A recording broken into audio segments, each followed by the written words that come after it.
Assalamualaikum warahmatullahi wabarakatuh. Halo Ustazah, apa kabarnya hari ini? Semoga selalu dalam lindungan Allah Subhanahu wa taala ya. Hari ini kita akan masuk kepada tema 2 yaitu persatuan dalam perbedaan. 17 Agustus menjadi tanggal lahirnya negara Indonesia dengan ditandai dengan pembacaan proklamasi yang dibacakan oleh Insinyur Soekarno dengan didampingi oleh Muhammad Hatta yang menjadi presiden dan wakil presiden pertama Indonesia. Nah, anak ustazah bisa melihat isi dari proklamasi tersebut. Tugas anak ustazah adalah bacalah teks pada buku cetak tema halaman 2. Kemudian buatlah peta konsep seperti yang ada di video ini. Anak ustazah tinggal tentukan melalui teks tersebut apa yang ada di dalam teks tersebut, kemudian mengapa, siapa, bagaimana, kapan, dan di mana. Nah, silakan anak ustazah baca teksnya baik-baik, kemudian jawab peta konsep yang ada di buku cetak tema halaman 3 dan juga ada di video ustazah ini. Nanti tugasnya dikirim ke WA ustazah ya. Kemudian kita akan masuk kepada pembelajaran selanjutnya yaitu IPA, adaptasi lingkungan. Nah, apa itu adaptasi? Kita harus tahu dulu. Adaptasi lingkungan itu adalah kemampuan makhluk hidup untuk menyesuaikan diri terhadap lingkungan sekitarnya.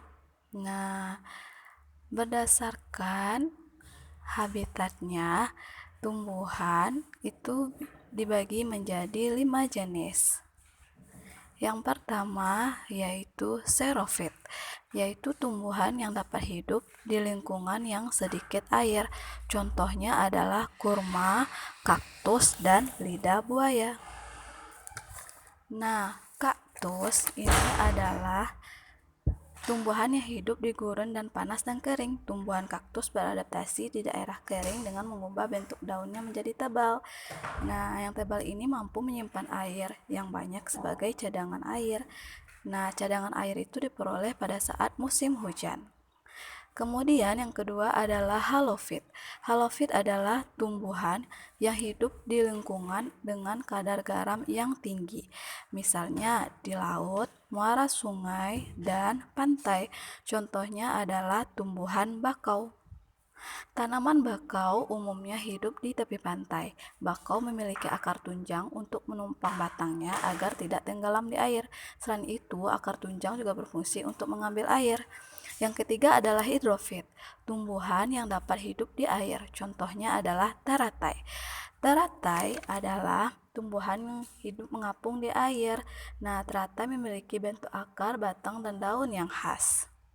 Nah, bentuknya ini memiliki rongga-rongga udara. Kemudian yang keempat adalah hygrofit. Hygrofit adalah tumbuhan yang hidup di lingkungan yang lembab. Contohnya begonia dan pakis.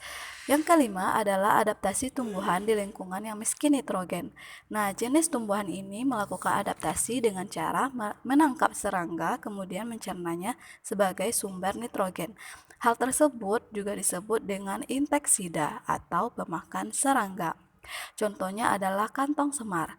Kantong semar ini habitat aslinya adalah daerah rawa dan gambut yang miskin nitrogen. Oleh karena itu, tumbuhan kantong semar ini tidak menyerap nitrogen di tanaman melainkan dengan cara menangkap serangga.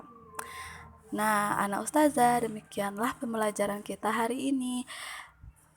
Tugasnya nanti ustazah tunggu ya. Semoga anak ustazah paham dengan penjelasan ustazah tadi.